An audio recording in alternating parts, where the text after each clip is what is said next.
नमस्कार दोस्तों, मैं हूं आशीष और आप सुन रहे हैं सुनो कहानी हॉरर पॉडकास्ट हिंदी। आज की कहानी है यक्षिणी। उम्मीद करता हूं कि आप सब बहुत अच्छे होंगे। मेरे बहादुर दर्शकों, थ्रिल और चिल्स के एक और रोंगटे खड़े कर देने वाले नए एपिसोड में आपका फिर से स्वागत है। भूत प्रेत, पिशाच और शैतानों की रोमांचक कहानियां आपको इस चैनल पर सुनने को मिलती हैं। अगर आपको ऐसी ही वीडियोस देखना पसंद है तो चैनल को सब्सक्राइब करके अभी हमसे जुड़ जाइए, क्योंकि हमेशा हम ऐसी यूनिक और सस्पेंस से भरी कहानियां लाते रहते हैं, तो कहीं वो आपसे मिस ना हो जाए। तो हेडफोन लगाएं और कमरे की लाइट्स बंद कर लें, क्योंकि डरावनी यात्रा शुरू होने वाली है। तो आइए ज्यादा समय बर्बाद न करते हुए सुनते हैं आज की यह कहानी, जो सच में बड़ी ही जबरदस्त है, जो डर और सस्पेंस से भरी है, जिसका आपको बेसब्री से इंतजार है। दोस्तों, आज की कहानी में अंत तक बने रहना। ट्रस्ट मी, आपको बहुत मजा आने वाला है, क्योंकि सस्पेंस खतरनाक है, जो आपको हिलाकर रख देगा। मसूरी के जंगल में बसा हुआ एक आधुनिक गांव। रात के वक्त काला घना अंधेरा चारों ओर फैला हुआ था। हाड़ कंपा देने वाली शीत लहर चल रही थी। सड़क पर सन्नाटा पसरा हुआ था। पीपला, गांव के सभी लोग अपने अपने घरों में रजाई में दुबके पड़े थे। हल्की हल्की अब बारिश भी शुरू हो चुकी थी। पीपला गांव से कुछ दूर पहले सीगल पैलेस था। कहते थे कि इसे अंग्रेजों ने बनवाया था। सीगल पैलेस के आसपास श्मशान घाट और जंगलों के अलावा कुछ भी नहीं था। राकेश अपनी दोस्त की शादी से अपने गांव बाइक से लौट रहा था कि अचानक सीगल पैलेस के पास उसकी बाइक रुक गई। राकेश ने जब आसमान की तरफ नजर दौड़ाई तो उसे एक भी तारा नजर नहीं आया।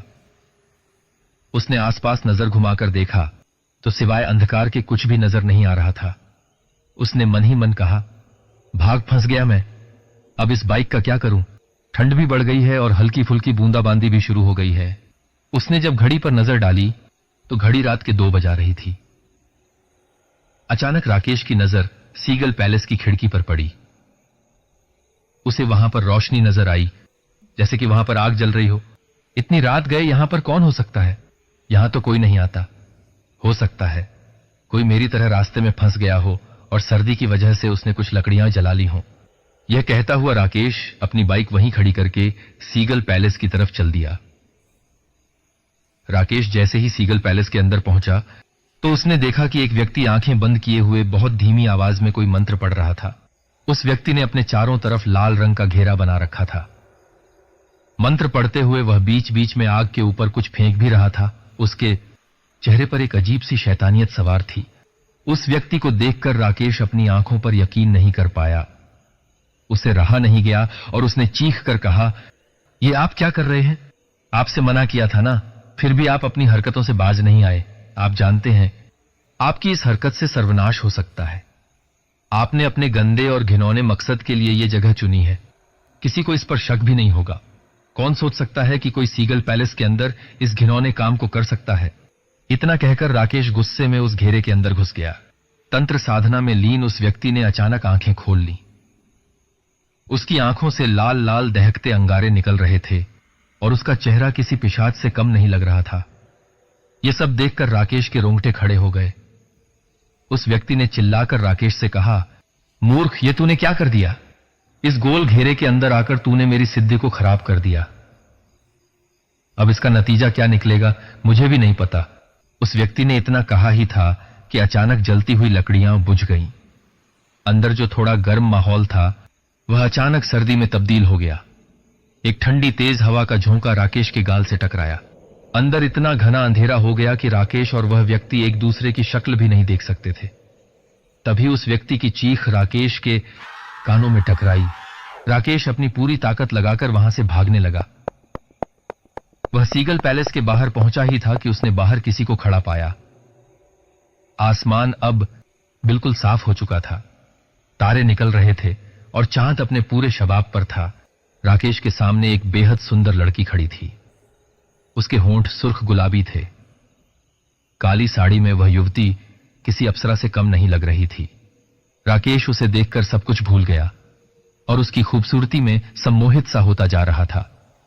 वह बस उसे देखे जा रहा था। अचानक उस युवती ने राकेश से कहा, क्या देख रहे हो राकेश? क्या तुमने कभी कोई सुंदर स्त्री नहीं देखी? तुम्हें मेरा नाम कैसे पता? मुझे तुम्हारे बारे में सब पता है राकेश। तुम्हारी एक सुंदर बीवी है और एक बेटा भी है, लेकिन तुम मेरे बारे में इतना कैसे जानती हो? मैंने तो तुम्हें आज तक इस गांव में नहीं देखा। वह सब बातें छोड़ो। राकेश, मेरी आंखों में देखो। क्या तुम्हें मुझे देखकर ऐसा महसूस नहीं हो रहा कि तुम मुझे अपनी बाहों में ले लेना चाहिए? उस स्त्री की आवाज में पता नहीं क्या सम्मोहन था कि राकेश उसमें समाता जा रहा था। वह सब कुछ भूल चुका था कि कुछ क्षण पहले क्या घटना घटी थी। राकेश अब उस स्त्री को देखकर बेकाबू सा हो गया। राकेश ने वासना भरी नजरों से देखा और कहा, तुमने अपना नाम तो बताया ही नहीं। क्या नाम है तुम्हारा? मेरा एक नाम नहीं है राकेश, कई नाम है। तुम जिस नाम से चाहो उस नाम से मुझे बुला सकते हो। राकेश ने बिना देरी किए उस स्त्री को अपने आलिंगन में भर लिया। आलिंगन में भरते ही राकेश अपनी मस्ती में खो गया। वह यह भी देखना भूल गया कि उस स्त्री का चेहरा अब सुंदर नहीं था। उसके खूबसूरत हाथों में नाखून की जगह बड़े बड़े पंजे थे और उसके दांत किसी भेड़िए की तरह बड़े हो गए थे। देखते ही देखते उस स्त्री ने अपने दांत राकेश की गर्दन में गाड़ दिए और राकेश की दिल दहला देने वाली चीख पूरे सन्नाटे में गूंज गई। अगले दिन राकेश की लाश नग्न अवस्था में सीगल पैलेस के बाहर सड़क पर पड़ी मिली। चारों तरफ पीपला गांव के लोग मौजूद थे। राकेश की लाश को देखकर ऐसा लग रहा था जैसे उसके बदन के खून का एक एक कतरा निचोड़ा गया हो। उसकी आंखें फटी हुई थीं, जैसे उसने कोई बहुत ही भयानक चीज अपनी आंखों से देख ली हो। राकेश की बीवी बुरी तरह से रो रही थी। गांव के मुखिया ने तांत्रिक भैरवनाथ को यहां बुलवाया था। भैरवनाथ ने जैसे ही राकेश को देखा, वह बुरी तरह से चीखने लगा, अनर्थ, घोर अनर्थ, यह अनर्थ है, यह कैसे संभव हो सकता है? गांव का मुखिया बोला, यह कैसी बातें कर रहे हैं बाबा, कैसा अनर्थ? नादान मुखिया, क्या तुझे राकेश की लाश को नहीं देखा? देख, इसके शरीर के खून का एक एक कतरा किसी ने नहीं छोड़ा। देख, इसकी लाश कैसी सफेद पड़ी हुई है, इसकी आंखें कैसी फटी हुई हैं, मगर आसपास खून का एक भी कतरा नहीं है। इसका खून किसी ने पिया है। भूत, प्रेत, पिशाच, इनमें से कोई भी इस तरह से किसी इंसान का खून नहीं पीता। बाबा, मैं आपकी बात का मतलब नहीं समझा। आप कहना क्या चाहते हैं? यहां पर किसी ने सिद्ध की है। या तो वह अपनी सिद्धि में विफल हुआ है या फिर कुछ और हुआ है। उसका परिणाम इस व्यक्ति ने भुगता है। तभी अचानक भैरवनाथ फटी फटी आंखों से इधर उधर देखने लगा। मुखिया ने उससे कहा, आप क्या देख रहे हैं बाबा? भैरवनाथ ने कहा, क्या यहां पर सिर्फ इसकी ही लाश मिली है? हां बाबा, सुबह ही पता चला कि यहां पर राकेश मरा पड़ा है। राकेश हमारे गांव का ही है, लेकिन हमारी समझ में यह नहीं आता बाबा कि आपके चेहरे पर इतनी परेशानी क्यों है, क्योंकि अब जो यहां पर होने वाला है उससे तुम सब परेशानी में आ जाओगे। अनर्थ हो गया है मुखिया, किसी ने उसे बुला लिया है। किसे बाबा, किसे? यक्षिणी को। इस तरह से इंसान का खून सिर्फ और सिर्फ यक्षिणी ही पी सकती है, कोई और नहीं। यक्षिणी का नाम सुनकर मौजूद सभी लोग भयभीत नजर आने लगे। मुखिया बोला, अब हम क्या करें बाबा? इतना आसान नहीं है मुखिया। यक्षिणी को जिसने बुलाया है वही उसे वापस भेज सकता है। भगवान से प्रार्थना करो मुखिया। अगर वह व्यक्ति जिंदा है तो हमें उसे ढूंढना होगा, और अगर वह मर गया है तो मुझे तुम सभी की मौत अपनी आंखों से नजर आ रही है। आप इतने सिद्ध पुरुष हैं बाबा, क्या आप उस यक्षिणी को काबू नहीं कर सकते? यह कोई मजाक नहीं है मुखिया। तुम्हें यक्षिणी की ताकत का अंदाजा भी नहीं है। एक यक्षिणी कई प्रकार की होती है, मगर राकेश की लाश को देखकर मैंने अंदाजा लगा लिया है कि यह यक्षिणी बहुत शक्तिशाली है, कुछ भी कर सकती है। हो सकता है कि वह इस वक्त यहां आसपास के लोगों में किसी की शक्ल में मौजूद हो। भैरवनाथ की बात सुनकर सभी लोग जो वहां जमा थे एक दूसरे को डर भरी निगाहों से देखने लगे। गांव का मुखिया तांत्रिक भैरवनाथ के कदमों में गिरकर कहने लगा, कुछ कीजिए बाबा, अब आप ही हम सब गांव वालों का एकमात्र सहारा हैं। मैं अभी फिलहाल इन गांव वालों के लिए कुछ भी नहीं कर सकता। भैरवनाथ की बात सुनकर मुखिया बोला, तो क्या हम सब गांव वाले भी राकेश की तरह बेमौत मारे जाएंगे? किसी एक की गलती की सजा पूरे गांव वालों को क्यों? बाबा, इसमें हम सबकी क्या गलती है? तुम सबकी बहुत बड़ी गलती है मूर्खों। इसी गांव में किसी दुष्ट आदमी ने यक्षिणी को बुलाने के लिए तंत्र विद्या का सहारा लिया और तुम लोग कुछ जान ही नहीं पाए, क्योंकि यक्षिणी को बुलाना इतना आसान नहीं होता। उसके लिए एक खास विद्या की जरूरत होती है। इस क्रिया के लिए जो अनुष्ठान करना होता है वो कोई मामूली साधु नहीं कर सकता। तुम सब गांव वालों की नाक के नीचे वो दुष्ट इस खतरनाक अनुष्ठान को कर रहा था और तुम लोगों को खबर तक नहीं हुई। हमारी बात का यकीन मानिए बाबा, हमें इस बारे में कुछ भी नहीं मालूम और न ही हमारे सामने किसी ने इस तरह का यहां पर कोई अनुष्ठान किया है। भैरवनाथ गुस्से में गांव वालों और मुखिया को घूरते हुए देख रहा था। मुखिया हाथ जोड़कर भैरवनाथ से कहने लगा, गुस्सा शांत करिए बाबा, जो होना था वह हो चुका, अब हमें आगे क्या करना है वह बताइए। मुखिया की बात सुनकर तांत्रिक भैरवनाथ सोच में पड़ गया। कुछ देर बाद वह मुखिया से बोला, मुझे उस यक्षिणी को असली रूप में बुलाने के लिए एक खास अनुष्ठान करना पड़ेगा, क्योंकि यह जानना बहुत जरूरी है कि आखिर उसे किस मकसद के लिए यहां बुलाया गया है। मगर इसमें कुछ दिन का वक्त लग सकता है। तब तक के लिए तुम सबको एक सख्त हिदायत देकर जा रहा हूं कि शाम 6 बजे के बाद अपने घरों से बाहर मत निकलना, चाहे तुम्हारा कितना भी जरूरी काम क्यों ना हो, क्योंकि यक्षिणी रात में बहुत ज्यादा ताकतवर हो जाती है और वह अपना शिकार ज्यादातर रात में ही करती है। तांत्रिक भैरवनाथ की बात सुनकर मुखिया ने सभी गांव वालों से मुखातिब होकर कहा, तुम सब लोगों ने सुन लिया ना, बाबा ने हम सबको क्या आदेश दिया है।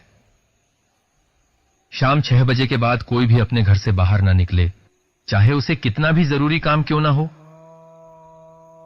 मुखिया कुछ कहने ही वाला था कि तभी तांत्रिक भैरवनाथ ने चिल्लाकर कहा, जैसा कि मैंने तुम लोगों से कहा है, वह यक्षिणी हम में से किसी एक का रूप लिए हुए यहां पर मौजूद है, इसीलिए मेरी इस बात को वह भी सुन रही होगी। शाम 6 बजे के बाद अगर कोई भी तुम्हारे घर का दरवाजा खटखटाकर तुम्हें बाहर बुलाता है तो समझ लेना कि वह तुम्हारा कोई जान पहचान वाला नहीं, बल्कि तुम्हारी मौत बाहर खड़ी है। जैसा कि मैं कह चुका हूं और एक बार फिर कह रहा हूं कि यक्षिणी किसी का भी रूप ले सकती है। इतना कहकर तांत्रिक भैरवनाथ वहां से चला गया। गांव वालों ने राकेश का अंतिम संस्कार कर दिया और वह सब अपने अपने घरों के अंदर डरे सहमे दुबक गए। सबके दिल में एक ही विचार आ रहा था कि यक्षिणी रात के वक्त किसका दरवाजा खटखटाएगी, मगर उस रात ऐसा कुछ भी नहीं हुआ। दूसरे दिन सारे गांव वाले एकत्रित होकर कल की घटना के बारे में बातचीत कर रहे थे कि अचानक एक ब्लैक कलर की मर्सिडीज वहां आकर खड़ी हो गई। उस कार में से एक हैंडसम नौजवान बाहर निकलकर गांव के एक व्यक्ति की तरफ आ गया। उस गांव के व्यक्ति का नाम नितिन था। उसने नितिन की तरफ देखकर कहा, क्या तुम मुझे बता सकते हो कि इस गांव में सीगल हाउस कहां पर है? सीगल हाउस का नाम सुनकर कड़ाके की ठंड में नितिन के माथे पर पसीना आ गया और वह उस नौजवान को गौर से देखने लगा। खुद को इस तरह देखने पर उस नौजवान ने दोबारा उससे कहा, क्या तुम्हें सुनाई नहीं देता? मैं तुमसे पूछ रहा हूं कि यहां पर सीगल हाउस कहां पर है? नितिन ने हाथ से इशारा करके उससे कहा, यहां से कुछ दूरी पर ही आपको मिल जाएगा। वैसे कौन है आप? आप सीगल हाउस का पता क्यों पूछ रहे हैं? मेरा नाम राहुल है, मैं बिजनेसमैन हूं। हमें जैसे ही पता चला कि मनाली के एक गांव मतलब पीपला गांव के करीब खूबसूरत जंगलों में बसा हुआ अंग्रेजों के जमाने का एक पैलेस है जिसे सीगल हाउस कहते हैं, हमने तुरंत उसे खरीद लिया। हम वहां पर होटल बनाना चाहते हैं। वैसे भी अब ये पूरा इलाका टूरिस्ट इलाके में आने वाला है क्योंकि हम यहां पर आ चुके हैं। ऐसी गलती मत करना बाबू साहब, आप सीगल हाउस के बारे में नहीं जानते। अगर अपनी जान प्यारी है तो मेरी मानो, अभी और इसी वक्त यहां से चले जाओ। क्यों? सीगल हाउस में ऐसा क्या है? राहुल ने कंधे उचकाते हुए नितिन से कहा, कल रात यहां पर सीगल हाउस के बाहर इस गांव के व्यक्ति की मौत हुई है, तो हम क्या करें? जरूर उसने देसी शराब पी रखी होगी। नहीं नहीं बाबूजी, इस गांव में यक्षिणी आजाद घूम रही है, उसी ने मारा था उसे। तुम्हारा मतलब तुम्हारे गांव की कोई लड़की जिसका नाम यक्षिणी है, उसने मारा है उसे? डोंट वरी, मैं पुलिस को इन्फॉर्म कर दूंगा। नहीं नहीं साहब, यक्षिणी कोई इंसान नहीं होती, बल्कि इंसानों का रूप धारण कर सकती है। वो बला की खूबसूरत होती है, मगर वो इंसान का खून पी जाती है। मुझे पूरा विश्वास है वो जरूर उस सीगल पैलेस में मौजूद है। नितिन इससे आगे कुछ और कहता कि तभी कार में से एक लड़की जो ब्लैक जीन्स, ब्लू शर्ट और ब्लैक जैकेट पहने हुए थी, बाहर निकल आई। उसने राहुल की तरफ देखकर कहा, तुम भी कहां इन जाहिलों को मुंह लगाते हो? तुम्हें पता नहीं कि ये गांव वाले थर्ड क्वालिटी के लोग होते हैं। ये खुद तो जिंदगी में कुछ कर नहीं सकते, लेकिन जो करना चाहता है उसे भी नहीं करने देते। जब दुनिया 40 साल पहले चांद पर पहुंच चुकी है और मंगल ग्रह पर कॉलोनी बनाने की सोच रही है, ये अभी भी भूत प्रेत और पिशाच में ही अटके हुए हैं, गवार कहीं के। ये नहीं सोचते कि कल जब यहां एक 5 स्टार होटल बन जाएगा तो इन गवारों को भी काम मिल जाएगा, बेवकूफ कहीं के। उस लड़की की बात सुनकर राहुल ने मुस्कुराते हुए मजाक उड़ाने वाले लहजे में नितिन की तरफ देखकर कहा, तुम सही कहती हो टीना, मैं भूल गया था कि मैं गवारों के पास खड़ा हूं। वैसे तुम्हारा जो भी नाम हो, पता बताने के लिए शुक्रिया। इतना कहकर राहुल और टीना कार के अंदर बैठ गए। कार के अंदर राहुल और टीना के 3 दोस्त और भी मौजूद थे, जो शायद उन्हीं का इंतजार कर रहे थे, अजय, निधि और गोल्डी। उन सब में गोल्डी सबसे ज्यादा मजाकिया था। राहुल ने अपनी ड्राइविंग सीट संभाल ली। गोल्डी ने राहुल से कहा, क्या हुआ यार, तू तो वहां पता पूछने गया था ना, मगर मुझे ऐसा लगा जैसे कि तेरी किसी मामले में वहां पर बहस चल रही हो। हाँ यार, जब मैंने उससे सीगल हाउस के बारे में पता पूछा तो वह ऐसे डर गया जैसे कि मैंने किसी भूत प्रेत का पता उससे पूछ लिया हो। और पता नहीं वह क्या बकवास कर रहा था कि इस वक्त गांव में यक्षिणी वगैरह का साया है और चले जाओ नहीं तो मारे जाओगे। राहुल की बात सुनकर अजय, जो कि निधि से बातें करने में मग्न था, राहुल की बात सुनकर बोल पड़ा, तो तुझे यक्षिणी के बारे में कुछ इन्फॉर्मेशन मिली? उसे भी अपने 5 स्टार होटल में कोई जॉब दे देंगे यार। यार पता नहीं क्या क्या बकवास करके मेरा सारा मूड खराब कर दिया। हाँ, एक तरफ यह भी बोल रहा था कि यक्षिणी लोगों का खून पी जाती है, दूसरी तरफ यह भी बोल रहा था कि वह बहुत खूबसूरत होती है। बेवकूफी की हद देखो, वो किसी का भी रूप ले सकती है। पता नहीं साले ने रात में कौन सी फिल्म देखी थी। राहुल की बात सुनकर उसके तीनों दोस्त बुरी तरह से मजाक उड़ाने वाले अंदाज में हंसने लगे। गोल्डी ने राहुल की तरफ देखकर कहा, वह गांव वाला बेचारा बेवकूफ था यार, राहुल समझ ही नहीं पाया। क्या नहीं समझ पाया? यही कि यक्षिणी के बारे में उसने हमें बताकर कितनी बड़ी गलती की है। मैं तेरी बात का मतलब नहीं समझा। अरे यार, सिंपल सा मतलब है, उसने तुझसे यह तो कहा ना कि यक्षिणी बहुत खूबसूरत होती है। हां, कहां है? तो फिर मेरी तो बल्ले बल्ले, तेरी गर्लफ्रेंड तेरे साथ हमेशा रहती है। अजय की गर्लफ्रेंड निधि भी हमेशा उसके साथ रहती है। और तुम चारों में सिर्फ एक मैं ही हूं जिसकी अभी तक कोई गर्लफ्रेंड नहीं है, तो कहने का मतलब है कि यक्षिणी भी चल जाएगी। गोल्डी की बात सुनकर चारों दोस्त खिलखिलाकर हंसने लगे। राहुल ने गाड़ी को सीगल पैलेस की तरफ मोड़ लिया। कुछ ही देर बाद वे सभी सीगल पैलेस के सामने खड़े थे। वे उसी स्थान पर खड़े थे जहां कल राकेश की मौत हुई थी।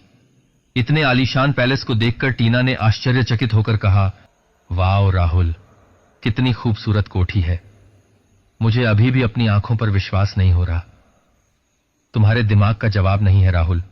यहां पर बहुत ही शानदार 5 स्टार होटल बनेगा। देखो ना, इस पैलेस के चारों तरफ खूबसूरत पहाड़ ही पहाड़ हैं। जंगल की हरियाली के बीचों बीच बना हुआ यह पैलेस किसी ताजमहल से कम नहीं लग रहा। जानती हो टीना, जब मैंने इस जगह के फोटोग्राफ इंटरनेट पर देखे थे, मैं तभी समझ गया था कि हमें यहां पर 5 स्टार होटल बनाने में घाटा नहीं होगा। यह जगह भी खूबसूरत है और यहां का वातावरण भी अच्छा है। देखना टीना, वह दिन दूर नहीं जब सारे टूरिस्ट खुद ब खुद खींचे हुए हमारे इस 5 स्टार होटल में रुकने के लिए आएंगे और इस जगह का मजा उठाएंगे। राहुल की बात सुनकर उसका दोस्त अजय बोला, लेकिन मेरी एक बात समझ में नहीं आती कि अंग्रेजों को यहां पर इतना खूबसूरत पैलेस बनाने की क्या सूझी थी। राहुल अजय की बात सुनकर हंसने लगा। अब यह बात तो तुझे अंग्रेज ही बता सकते हैं। चलो अंदर चलकर देखते हैं कि अंदर से बाहर का व्यू कैसा नजर आता है। इतना कहकर चारों दोस्त पैलेस के अंदर चले गए। टीना और निधि हैरत से सीगल पैलेस के अंदर के नजारे को देख रही थीं, मगर निधि के दिमाग में कुछ और चल रहा था। अचानक निधि के कदम एक दीवार के सामने जाकर रुक गए। उसने देखा कि दीवार पर शेर की खाल टंगी हुई थी, जो बहुत ताजी मालूम हो रही थी। निधि ने अजय की तरफ देखकर कहा, मुझे एक बात बहुत अजीब लग रही है। कौन सी बात? यही कि सीगल पैलेस वर्षों से वीरान पड़ा है, लेकिन अंदर आकर हमें एक भी मकड़ियों का जाला नहीं दिखाई दिया और ना ही यहां पर गंदगी और धूल मिट्टी देखने को मिली। ऐसा लग रहा है मानो हमारे आने से पहले किसी ने इस पैलेस को साफ करवाया हो। और सबसे हैरत की बात, इस शेर की खाल को देखो, लग रहा है जैसे कल ही इसे मारा गया हो। निधि की बात सुनकर अजय सोच में पड़ गया।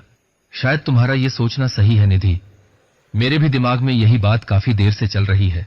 अजय और निधि को गंभीर मुद्रा में देखकर राहुल और टीना भी उनके पास आ गए। राहुल ने अजय की तरफ देखकर कहा, क्या हुआ? अचानक तेरे चेहरे पर यह परेशानी कैसी है? बाहर तो तू ठीक था, सब कुछ ठीक तो है। अजय ने राहुल को बाहर आने का इशारा किया। अजय और राहुल बाहर की तरफ आ गए और उनके पीछे गोल्डी, निधि और टीना भी। अजय ने राहुल से कहा, मैं और निधि एक बात पर डिस्कस कर रहे थे।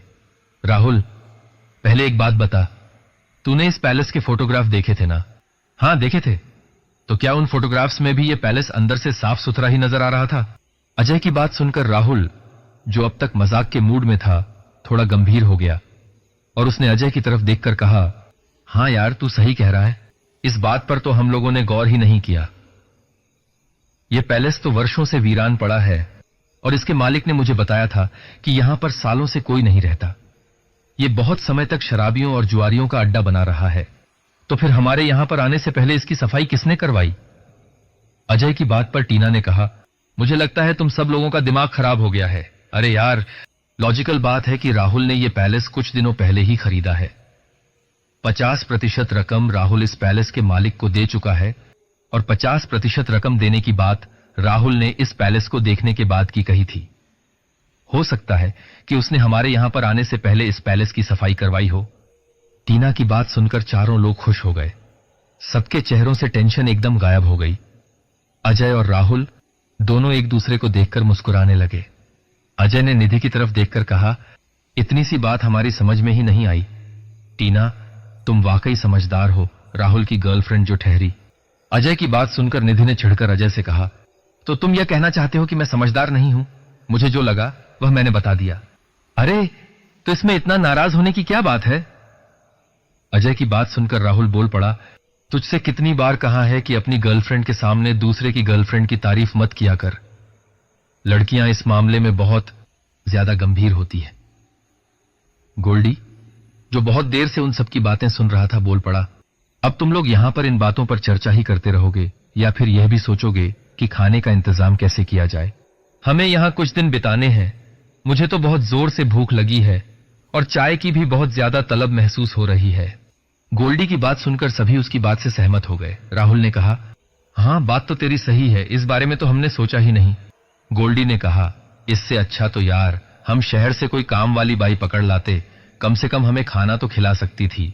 अभी उसने यह कहा ही था कि अचानक मौसम बदलने लगा। चारों तरफ काली घटा छा गई और सब तरफ अंधेरा सा छा गया। कोहरा भी बुरी तरह से बढ़ गया। निधि और टीना अचानक मौसम बदलता देख बुरी तरह से घबरा गईं। राहुल ने सबसे कहा, घबराओ मत, पहाड़ी इलाकों में ऐसे ही अचानक मौसम बदलता है। चलो अंदर चलते हैं। वो सब लोग पैलेस के अंदर चले गए। गोल्डी ने कहा, यार, मौसम तो अचानक बदल गया, अब लंच और डिनर का इंतजाम कैसे होगा? अचानक उन पांचों के कानों में किसी स्त्री का स्वर टकराया, आपकी इस समस्या का हल मेरे पास है बाबूजी। मुझे खाना बनाना बहुत अच्छा आता है और मैं आप सबके लिए बाजार से अच्छी अच्छी ताजी ताजी सब्जी भी खरीद कर ला सकती हूं। आवाज सुनकर पांचों ने सामने की ओर देखा तो उनके सामने एक बेहद खूबसूरत युवती खड़ी थी, जो काले लिबास में थी और मुस्कुरा रही थी। उस युवती के लंबे लंबे बाल थे, बड़ी बड़ी भूरी आंखें थीं और उसका पूरा बदन गोरा चिट्टा था। देखने में वह किसी अप्सरा से कम नहीं लग रही थी। पांचों लोग एक दूसरे को सवालिया नजरों से देखने लगे। राहुल ने उस युवती से कहा, कौन हो तुम और तुम अंदर कैसे आई? राहुल की बात का उस युवती ने मुस्कुराकर जवाब दिया, आप भी कैसी बातें कर रहे हैं बाबूजी? यह पैलेस सालों से वीरान पड़ा है। क्या यहां पर अंदर आने के लिए किसी की इजाजत चाहिए? हां, पहले तो नहीं चाहिए थी, लेकिन शायद अब ज्यादा चाहिए हो, क्योंकि हमने इस पैलेस को खरीद लिया है। मैं तो आपके सवाल का जवाब दे रही थी बाबूजी। मैं बस यहां पर ऐसे ही टहलने के लिए आई थी और आप सबकी बातें सुन ली। आप सब लोग शहर से आए हैं और शायद आपको एक खाना बनाने वाली की जरूरत है और मुझे खाना बनाना आता है।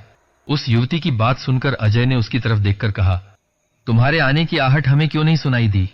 अभी हम बाहर थे तब तुम कहां थी? आप देख नहीं पाए होंगे, मौसम की खराबी की वजह से।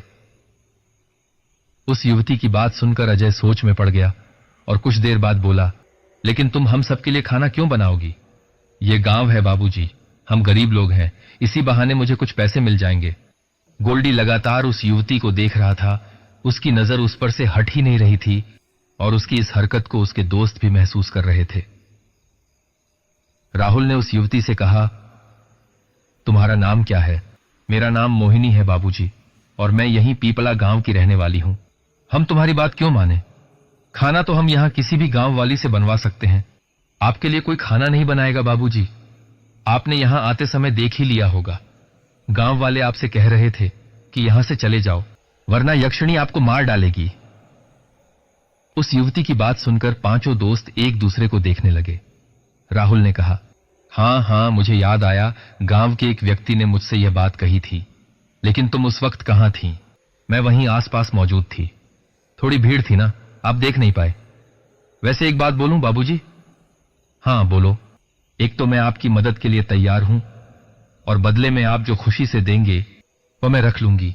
फिर भी आप मुझसे ऐसे सवाल जवाब कर रहे हैं जैसे कि मैं कोई चोर या डाकू हूं। राहुल के बोलने से पहले ही गोल्डी बोल पड़ा, अरे यार, रख लेते हैं, कुछ दिनों की ही तो बात है, और वैसे भी मोहिनी ने कहा है कि उसे खाना बनाना बहुत अच्छा आता है, और वह हमारे लिए ताजी ताजी सब्जी भी खरीद कर ला सकती है। गोल्डी मोहिनी को देखकर सम्मोहित सा होता जा रहा था। उसने कहा, वैसे आप खाना बनाने के अलावा और क्या क्या कर सकती हैं? सब कुछ कर लेती हूं बाबूजी। मैं खाना बना लेती हूं, अच्छी चाय बना लेती हूं, और मैं बहुत अच्छी अच्छी कहानियां भी सुनाती हूं। चारों दोस्तों ने मोहिनी को खाना बनाने के लिए सहमति दे दी। मोहिनी की आंखों में एक अजीब सी चमक आ गई थी। उसकी आंखों में शायद किसी जीत का जश्न था। रात का वक्त हो चुका था। मोहिनी ने सभी दोस्तों के लिए बहुत अच्छा खाना बनाया था। पांचों दोस्त सीगल पैलेस के एक हॉल में आग जलाए इकट्ठे बैठे हुए थे, क्योंकि बाहर सर्दी बढ़ चुकी थी और बारिश भी हो रही थी। तभी अचानक अजय ने सबसे कहा, मैं अभी आता हूं। कहां जा रहा है भाई? अभी तो शेरो शायरी का दौर शुरू हुआ है। गोल्डी ने उससे कहा, अरे यार, समझाकर हल्का होने जा रहा हूं, संभल कर जाना, कहीं यक्षिणी ना आ जाए। अरे निधि, तू भी अपने बॉयफ्रेंड के साथ जा। वैसे भी गांव वाले कह रहे थे कि यक्षिणियां बहुत खूबसूरत होती हैं। तू भी ना गोल्डी, कुछ भी बोलता है, मैं अभी आता हूं। इतना कहकर अजय उस हॉल से बाहर चला गया। अजय ने अपने कदम बाथरूम की तरफ बढ़ा दिए थे, मगर चलते हुए उसे 5 मिनट से ज्यादा का वक्त हो चुका था और बाथरूम कहीं भी दिखाई नहीं दे रहा था। उसने खुद से कहा, कमाल है, अभी थोड़ी देर पहले तो बाथरूम यहीं था, कहां गायब हो गया? अचानक अजय को वह कमरा नजर आ गया जिसमें बाथरूम था। अजय ने कमरे का दरवाजा जैसे ही खोला, उसने देखा कि सामने खड़ी टीना उसे देखकर मुस्कुरा रही थी। टीना को देखकर अजय हैरत में पड़ गया। उसने टीना से कहा, तुम यहां क्या कर रही हो टीना? टीना मुस्कुराती हुई अजय के करीब आ गई और उसे अजीब सी निगाहों से देखने लगी। तुम मुझे ऐसे क्यों देख रही हो टीना? और तुम यहां क्या कर रही हो? तुम तो राहुल और सबके साथ बैठी हुई थी ना? मैं तुम्हारे लिए ही यहां आई हूं। आज दोपहर में तुमने मेरी तारीफ की थी ना, मुझे बहुत अच्छा लगा था। सच तो यह है कि अब मैं राहुल से ज्यादा तुम्हें पसंद करने लगी हूं। इतना कहकर टीना अजय से लिपट गई। टीना की इस हरकत से अजय के अंदर वासना का तूफान सा आ गया और वह सब कुछ भूलने लगा। मगर अचानक उसने टीना को एक जोरदार धक्का दिया और कहा, यह क्या कर रही हो टीना? तुम राहुल की गर्लफ्रेंड हो, वो मेरा बहुत अच्छा दोस्त है। अगर उसे पता चला तो वो मेरे बारे में क्या सोचेगा? यह गलत है टीना। कुछ भी गलत नहीं है अजय, मैं बस थोड़ी देर के लिए तुम्हारा साथ चाहती हूं। अजय ने देखा कि टीना की आंखों में एक अजीब सी चमक थी। अचानक अजय ने खुद को सम्मोहित महसूस किया।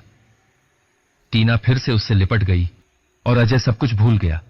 अजय आंखें बंद किए आनंद की सीमाओं में खोया हुआ था और इस नशे में वह यह भी भूल गया कि इस वक्त टीना का चेहरा कितना खौफनाक हो चुका था। उसके लंबे, पैने और नुकीले दांत बाहर निकल आए थे। आंखें बुरी तरह लाल हो चुकी थीं और चेहरा सफेद पड़ गया था। अचानक टीना के रूप में यक्षिणी ने अपने नुकीले दांत अजय की गर्दन में गाड़ दिए और एक जोरदार चीख पूरे सीगल हाउस में गूंज उठी। अजय वहीं मृत अवस्था में गिर पड़ा।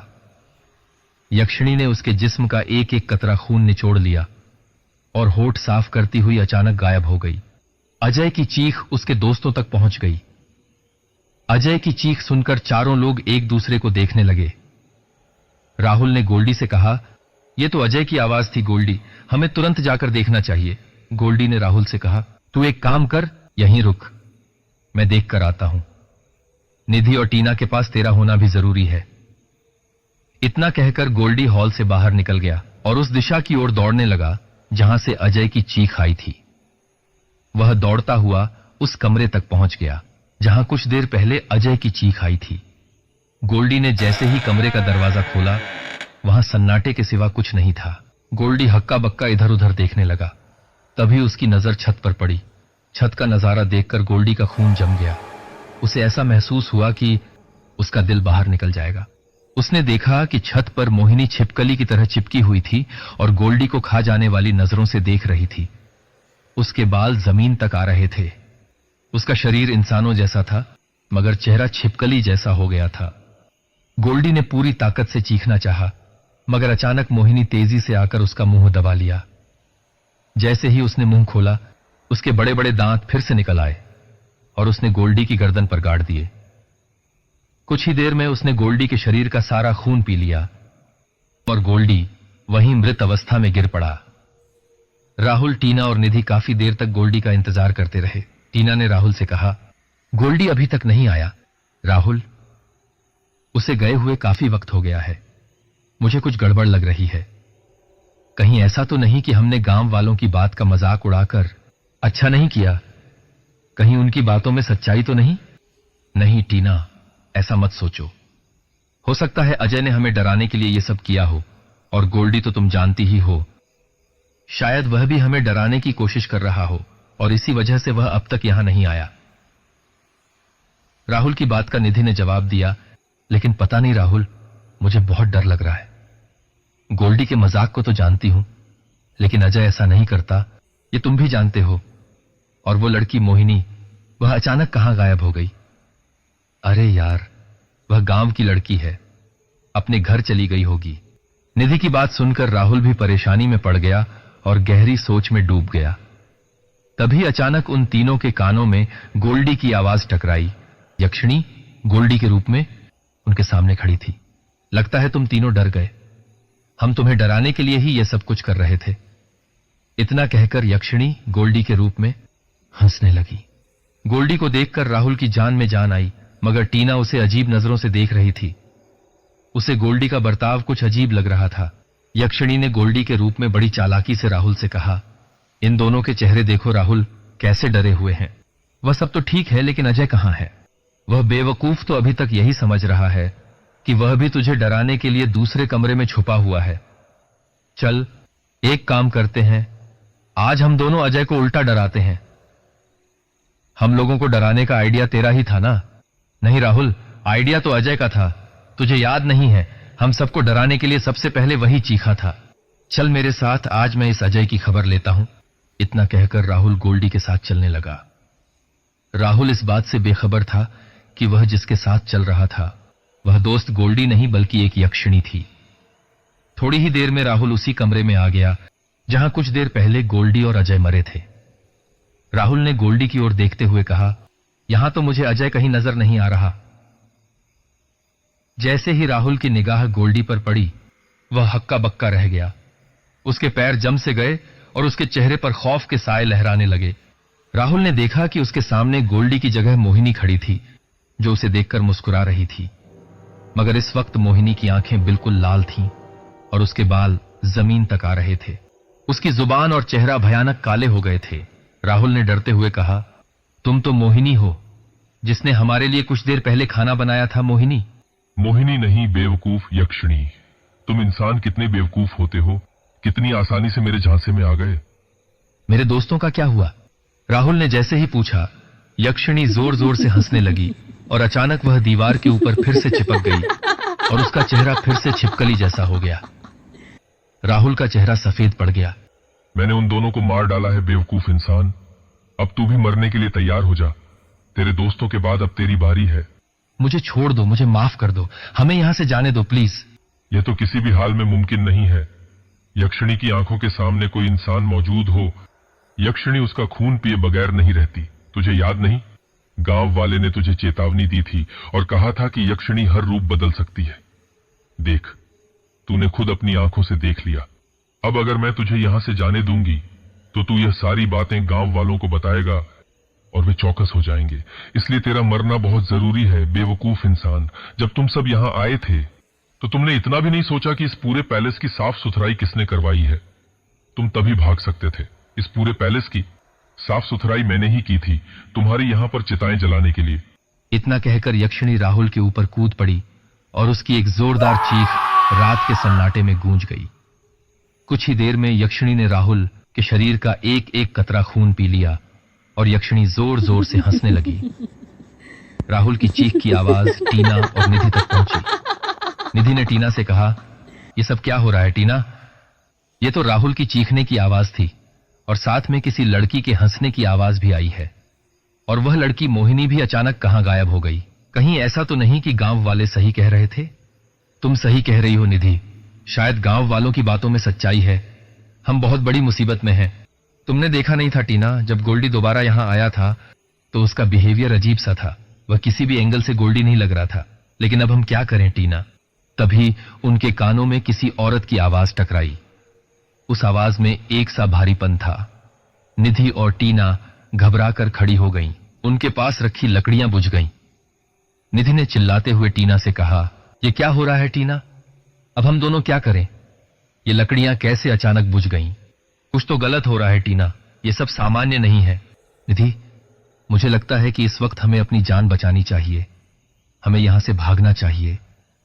लेकिन राहुल, अजय और गोल्डी, फिलहाल यहां से अपनी जान बचाकर भागो। इतना कहकर वे दोनों बुरी तरह से भागने लगीं। निधि और टीना तेजी से भाग रही थीं। भागते भागते टीना को गांव नजर आने लगा।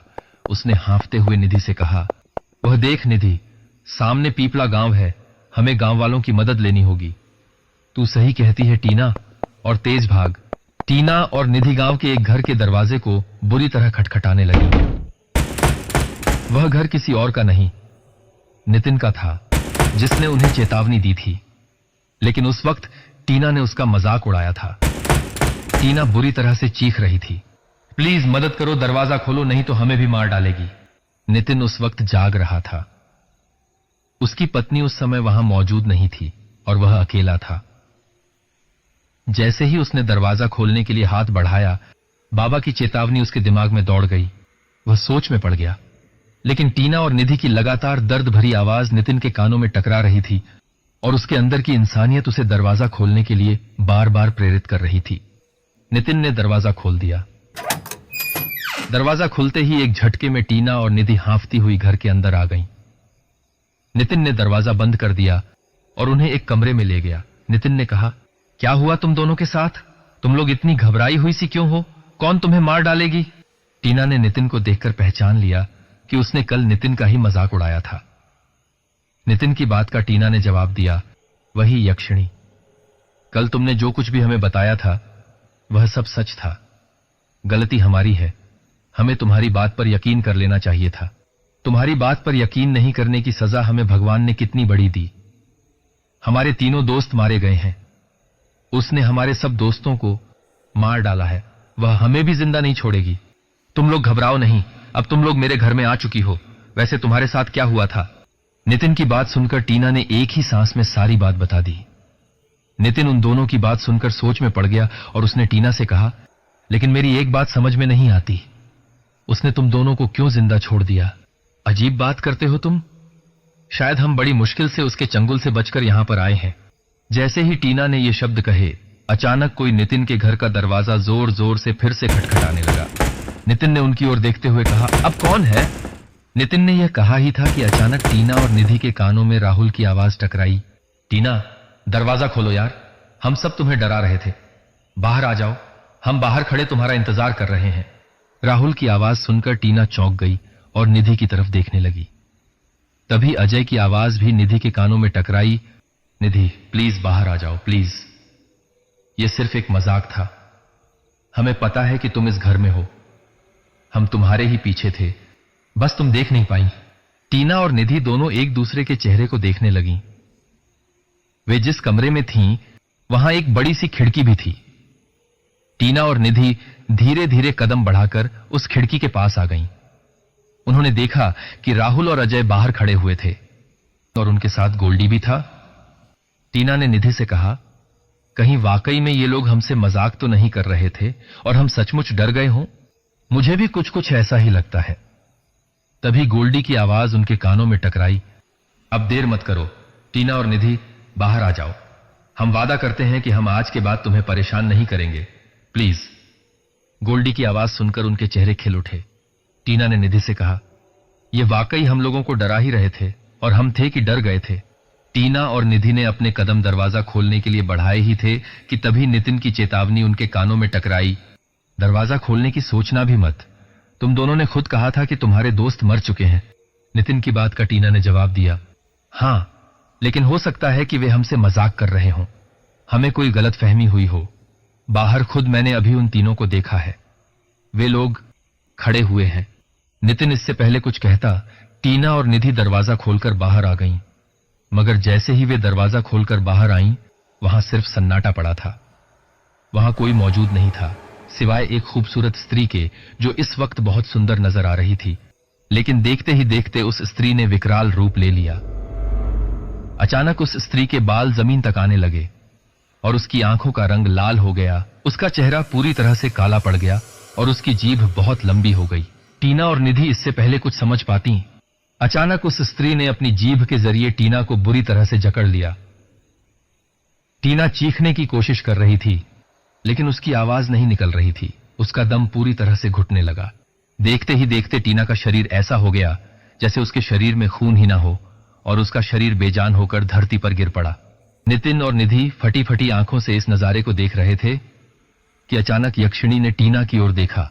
उसने अपनी जीभ टीना की ओर बढ़ाई ही थी कि अचानक उसके कानों में किसी का स्वर टकराया। रुक जा यक्षिणी, तेरा खेल खत्म हो गया। उस लड़की को मारने की सोच भी मत।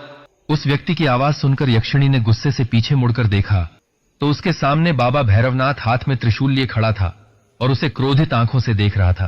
छोड़ दे इस लड़की को। यहां से चला जा बाबा, वरना तू भी बेमौत कुत्ते की तरह मारा जाएगा। तू मेरा कुछ नहीं बिगाड़ सकती। नितिन बाबा को देखकर समझ गया कि लगता है सुबह होने वाली है। सभी गांव वाले बाहर निकल आए थे। उनके सामने एक लड़की की लाश जमीन पर पड़ी हुई थी और यक्षिणी का भयानक रूप सामने था। तू मेरा कुछ नहीं बिगाड़ सकते तांत्रिक, क्योंकि तू नहीं जानता कि मुझे यहां पर किसने बुलाया है, और जिसने मुझे यहां पर बुलाया है सिर्फ वही मुझे वापस भेज सकता है। इतना कहकर यक्षिणी जोर जोर से हंसने लगी, लेकिन बाबा भैरवनाथ के होठों पर रहस्यमय मुस्कुराहट थी। उन्होंने चीखते हुए यक्षिणी की तरफ देखकर कहा, तू बहुत बड़ी गलतफहमी में है बेवकूफ यक्षिणी। मैं अच्छी तरह से जानता हूं कि तुझे यहां पर किसने बुलाया है। इतना कहकर बाबा ने अपने झोले में से एक सिंदूर निकाला। लेकिन यह क्या? उस सिंदूर को उन्होंने यक्षिणी की तरफ नहीं बल्कि नितिन के चेहरे की तरफ फेंक दिया। जैसे ही सिंदूर नितिन के चेहरे पर पड़ा, अचानक उसका चेहरा बदलने लगा और वह देखते ही देखते एक बूढ़े के रूप में आ गया। नितिन को देखकर सारे गांव वाले आश्चर्यचकित होकर उस बूढ़े की ओर देखने लगे। तभी बाबा भैरवनाथ की जोरदार आवाज गांव में टकराई, गांव वालों, तुम देख रहे हो ये व्यक्ति कौन है? पहचानो इस व्यक्ति को। यही वह व्यक्ति है जिसने यक्षिणी को बुलाया है। मैं जानता हूं तुम इस व्यक्ति को अच्छी तरह से जानते हो। यह व्यक्ति राकेश का चाचा महेश है। राकेश ने इसे यक्षिणी तंत्र करते हुए अपनी आंखों से देख लिया था। वह समझ गया था कि इसका इरादा क्या है, इसलिए इसने यक्षिणी के जरिए अपने ही सगे भतीजे की जान ले ली। तुम सब गांव वालों ने सालों पहले इस व्यक्ति को धक्के देकर यहां से बाहर निकाला था, क्योंकि यह एक चरित्रहीन व्यक्ति था जो गांव में किसी भी बहू बेटी की इज्जत को नहीं बख्शता था। और इसी बात का बदला लेने के लिए इसने यक्षिणी तंत्र की साधना की ताकि तुम सब गांव वालों को यह मार सके। तभी बाबा भैरवनाथ के कानों में यक्षिणी की आवाज टकराई, बहुत हो गया बाबा, अब तेरा खेल खत्म। जैसे ही यक्षिणी ने बाबा की ओर बढ़ना चाहा, बाबा ने अपने हाथ के त्रिशूल को पूरी ताकत से नितिन के सीने पर दे मारा। नितिन की एक दिल दहला देने वाली चीख पूरे गांव में गूंज गई। नितिन का बेजान शरीर जमीन पर गिर गया और यक्षिणी ने गुस्से से बाबा की ओर देखकर कहा, ये तूने क्या किया? तुझे कैसे पता था? अपनी तंत्र साधना से मैंने इतना पता लगा लिया था कि यक्षिणी को बुलाने वाला राकेश का ही कोई मिलने वाला व्यक्ति था, और मैंने आज रात में यह भी पता लगा लिया था कि तू 3 लोगों की हत्या कर चुकी है। अगर मैं अभी यहां पर नहीं आता तो तू सारे गांव को श्मशान घाट बना देती। जब मैं यहां पर आया तो मैंने देखा कि नितिन बाहर खड़ा था। मैं उसे देखकर ही समझ गया कि दाल में कुछ काला है, क्योंकि मैं सभी गांव वालों को समझाकर गया था कि रात के वक्त कोई भी दरवाजा खटखटाए दरवाजा मत खोलना। मगर जब मैंने नितिन को बाहर की ओर देखा तो मैंने अपनी दिव्य दृष्टि से यह देख लिया कि यह नितिन नहीं बल्कि कोई और है, राकेश के चाचा महेश। राकेश ने अपने चाचा महेश को तंत्र साधना करते हुए देख लिया था, इसीलिए उसने सबसे पहले यक्षिणी के जरिए राकेश को मरवाया और नितिन अपने परिवार के साथ गांव से बाहर गया हुआ था। इस बात का फायदा उठाकर इसने अपना रूप तुझसे नितिन के रूप में बदलवा लिया ताकि यह गांव वालों के साथ रहकर उन्हें धोखा देने में आसानी से कामयाब हो जाए। इसकी आत्मा तुझसे जुड़ी हुई थी, इसीलिए सबसे पहले इसका मरना बहुत जरूरी था और यह किसी आम हथियार से भी नहीं मरता। इसलिए मैं इसे मारने के लिए भगवान शंकर के त्रिशूल साथ में लाया था। अब तेरी ताकत इसके साथ ही चली गई है यक्षिणी, अब तेरा भी खेल खत्म यक्षिणी। इतना कहकर बाबा ने वही सिंदूर यक्षिणी के ऊपर फेंक दिया। सिंदूर अपने ऊपर आते ही यक्षिणी बुरी तरह से चिल्लाने लगी। उसकी चीख पूरे गांव में गूंज रही थी। मैं फिर से वापस आऊंगी, मैं फिर से वापस आऊंगी। देखते ही देखते वह एक धूल बनकर वहां से गायब हो गई। अब गांव में चारों ओर सन्नाटा था। गांव अब यक्षिणी से मुक्त हो चुका था। तो दोस्तों, ये कहानी यहीं पर समाप्त होती है। आपको मेरी कहानी कैसी लगी मुझे कमेंट में जरूर बताइए। अगर आपको पसंद आई हो तो वीडियो को लाइक करके अगली नई कहानी का पता चलने के लिए चैनल को सब्सक्राइब कर दें और इस वीडियो को जितना हो सके उतना शेयर करें। तो मिलते हैं आपसे अगली वीडियो में। कहानी कैसी लगी जरूर बताना। धन्यवाद।